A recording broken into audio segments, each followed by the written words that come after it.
ശ്രീജിത്ത് ശ്രീനിവാസൻ രചനയും സംവിധാനം നിർവഹിച്ച പ്രാവൻകൂട് ഷാപ്പ് എന്ന സിനിമയെ പറ്റിയിട്ടാണ് ഈ വീഡിയോ വഴി സംസാരിക്കുന്നത്. തീർത്തും വ്യക്തിപരമായ അഭിപ്രായമാണ് ഞാൻ വീഡിയോ വഴി ഷെയർ ചെയ്യുന്നത്. ഈ സിനിമയിൽ രണ്ട് രംഗങ്ങൾ എന്നെ വളരെയധികം ആസ്വദിച്ച്, അല്ലെങ്കിൽ ഞാൻ വളരെയധികം കൈയടിച്ച്, അല്ലെങ്കിൽ വളരെയധികം എന്നെ എൻജോയ് ചെയ്യിപ്പിച്ച രണ്ട് രംഗങ്ങളുണ്ട്.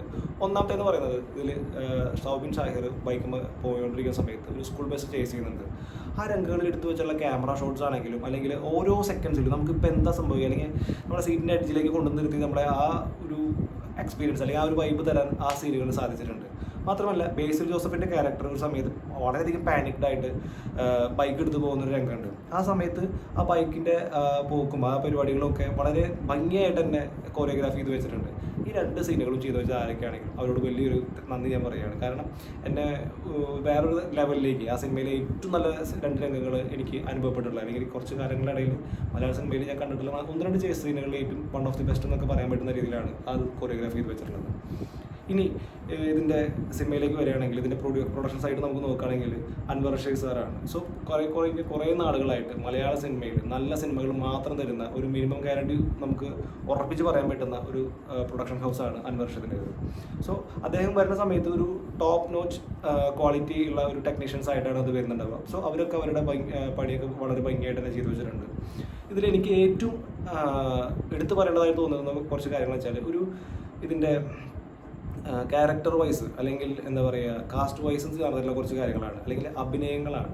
അപ്പോൾ ഓരോരുത്തരും വന്നു പോകുന്നതിൽ കുറച്ചധികം ആൾക്കാരുകൾ വരുന്നുണ്ട് ഫസ്റ്റ് ഹാഫിൽ. അപ്പോൾ അവർ വന്നു പോകുന്ന സമയത്തൊക്കെ അവരുടെ ആ ഒരു സംസാരവും കാര്യങ്ങളൊക്കെ എന്ന് പറഞ്ഞാൽ താനീ തൃശ്ശൂർക്കാരാണ്. കാരണം മാപ്രാണം എന്ന് പറയുന്ന സ്ഥലത്ത് പ്രാവൻകൂട് എന്ന് പറയുന്ന ഒരു ഷാപ്പിൻ്റെ ഉള്ളിൽ നടക്കുന്ന ഒരു കൊലപാതകവും അതുമായി ബന്ധപ്പെട്ട് നടക്കുന്ന അന്വേഷിക്കാൻ വരുന്ന കാര്യങ്ങളും ഇതൊക്കെയാണ് കഥാസന്ദർഭവും പശ്ചാത്തലമൊക്കെ നടന്നു പോകുന്നത്. സോ ഈ സമയത്ത് ഇവിടെ വരുന്ന ക്യാരക്ടേഴ്സ് അവരെങ്ങനെയാണ് ബിഹേവ് ചെയ്യുക, താനീ തൃശ്ശൂർക്കാരായിട്ട് തന്നെ അവർ ബിഹേവ് ചെയ്തിട്ടുണ്ട്.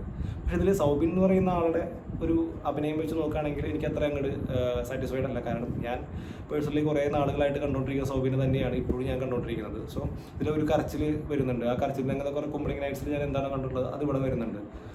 അപ്പോൾ അത്രയും അങ്ങോട്ട് നന്നായി എന്ന് എനിക്ക് പറയാൻ പറ്റുന്നതെന്ന് ചോദിച്ചാൽ പറ്റുന്നില്ല. ഒരു ഓക്കെ ഫീൽ എനിക്ക് തന്ന് കടന്നു പോകുന്നു. പക്ഷേ ഇതിനപ്പുറത്തേക്ക്, സൗബിനൊക്കെ അപ്പുറത്തേക്ക് കുറേ ക്യാരക്ടേഴ്സ് വന്നു പോകുന്നുണ്ട്. അവർ വളരെയധികം നമ്മളെ ചിരിപ്പിച്ചും രസിപ്പിച്ചും ഒക്കെ കടന്നു പോകുന്നുണ്ട്. കാരണം തൃശ്ശൂർക്കാരൊരു മരണ വീട്ടിൽ ചെന്ന് കഴിഞ്ഞാൽ എങ്ങനെ ഇരിക്കും അത് കൃത്യമായിട്ട് അവിടെ കാണിച്ചു തരുന്നുണ്ട്. അല്ലെങ്കിൽ തൃശ്ശൂർക്കാരൊരു സീരിയസ് സിറ്റുവേഷൻ എങ്ങനെയാണ് ഹാൻഡിൽ ചെയ്യുന്നുണ്ടാവുക, സീരിയസ് സിറ്റുവേഷൻ എങ്ങനെയാണ് ഹാൻഡിൽ ചെയ്യുന്നത്. ലാസ്റ്റ് ക്ലൈമാക്സ് രംഗങ്ങളൊക്കെ വരുന്ന സമയത്തൊക്കെ നമ്മളങ്ങനെ ചിരിപ്പിച്ച് ഒരു വഴിയാക്കി കളയും. കാരണം അത് തൃശ്ശൂർക്കാരന് മാത്രമുള്ളൊരു പരിപാടിയാണ്. ഇത് മറ്റു ജില്ലക്കാർക്ക് കണക്റ്റഡ് ആവുമെന്ന് ചോദിച്ചാൽ എനിക്കറിയില്ല. കാരണം തൃശ്ശൂർ മാത്രം കണ്ടുവരുന്ന കുറച്ച് ക്യാരക്ടേഴ്സ് ഉണ്ട്, നമുക്ക് മാത്രം കണക്റ്റഡ് ആവുന്ന കുറച്ച് ആൾക്കാരുകളുണ്ട്. ആ ആൾക്കാരുകളെ നമുക്ക് തിയേറ്ററിൽ കാണാൻ സാധിക്കും. ആ ആൾക്കാരുടെ മാനേഴ്സും ബിഹേവിയേഴ്സും ഒക്കെ, അല്ലെങ്കിൽ നമ്മൾ എവിടെയൊക്കെയോ കണ്ടിട്ടുണ്ട് ഇങ്ങനത്തെ ആൾക്കാരുകളെ എന്ന് നമുക്ക് ഉറപ്പിച്ച് പറയാൻ പറ്റുന്ന കുറച്ച് കഥാപാത്രങ്ങൾ ഈ സിനിമയിലുണ്ട്. അവരെ കാണാനായിട്ട് നിങ്ങൾക്ക് തീരെയായിട്ടും സിനിമയ്ക്ക് ടിക്കറ്റ് എടുക്കാം. പിന്നെ കാരണം അവർ തന്നെയാണ് ഈ സിനിമ മുഴുവനായിട്ട് കൊണ്ടുപോകുന്നത്. ഓരോ രംഗത്തും ഇതിപ്പോൾ ഇവിടെ പറയേണ്ടതാണോ എന്ന് ചോദിച്ചു കഴിഞ്ഞാൽ ഇവിടെ പറയണമല്ല, അവർ പറഞ്ഞു പോകണതാണ്. കാരണം അങ്ങനെയാണ് ഇവിടുത്തെ തൃശ്ശൂർക്കാരാണെങ്കിലും ഓരോരുത്തരാണെങ്കിലും സംസാരിക്കുന്ന രീതി അങ്ങനെയാണ്. പല സിനിമകളിലും തൃശ്ശൂർക്കാരെ കൊണ്ടുവന്ന് വളരെ മോശമായിട്ട് ചിത്രീകരിച്ച് പോയിട്ടുണ്ട്. പക്ഷേ ഈ ഒരു സിനിമയിൽ വളരെ ഭംഗിയായിട്ട് തന്നെ അത് ചെയ്തിട്ടുണ്ട്. പക്ഷേ മെയിൻ സ്ട്രീം നടന്മാരെന്ന് പറയുന്ന ഒന്ന് രണ്ട് പേര് ഇതിലേക്ക് അത്ര അങ്ങോട്ട് സാറ്റിസ്ഫൈഡ് അല്ല. കാരണം അവർക്കത് പറ്റുന്നില്ല പിടിക്കാനായിട്ട്. പക്ഷേ അവർ കുറേ പേരൊക്കെ മാനേജ് ചെയ്തിട്ടുണ്ട്. ഓക്കെ ഫീൽ തന്ന് പോകുന്നുണ്ട്. ഇതിൽ ചാന്ദിനി ചെയ്ത് വെച്ച ക്യാരക്ടറുണ്ട്, വളരെ ഭംഗിയായിട്ട് തന്നെ ചെയ്ത് വെച്ചിട്ടുണ്ട്. അവരുടെ ക്യാരക്ടറിന് ഒരു ക്രൂക്കഡ്നെസ് ഉണ്ട് ടോട്ടലി. അത് കൃത്യമായിട്ട് അവർ ചെയ്തു വെച്ച് പോയിട്ടുണ്ട്. മൊത്തത്തിൽ നോക്കുകയാണെങ്കിൽ എന്നെ സംബന്ധിച്ച് സിനിമ ഒരു വൺ ടൈം വാച്ചബിൾ ആണ്.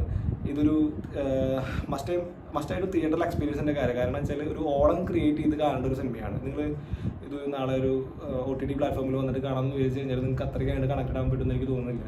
ഒരു ഓളമൊക്കെ ഉണ്ടാക്കി ആംബിയൻസിൽ ഒരു വൈബിൽ ഒന്ന് കാണേണ്ട ഒരു സിനിമ തന്നെയാണ് പ്രാവൻകൂട് ഷാപ്പ് എന്ന് പറയുന്നത്. സോ നിങ്ങൾക്ക് ഈ സിനിമ കണ്ടിട്ട് എന്താണ് തോന്നിയെന്നുള്ളത് തീർച്ചയായിട്ടും കമൻ്റായിട്ട് അറിയിക്കണം. അതുപോലെ തന്നെ ഇത്തരം വീഡിയോകൾ കിട്ടാനായിട്ട് നിങ്ങൾ സബ്സ്ക്രൈബ് ചെയ്യുകയും വേണം, ഓൾ ബട്ടൺ എനേബിൾ ചെയ്യുകയും വേണം. സോ ചെയ്യുമെന്നുള്ള പ്രതീക്ഷയിൽ ഈ വീഡിയോകൾ അവസാനിപ്പിക്കുകയാണ്. Thank you.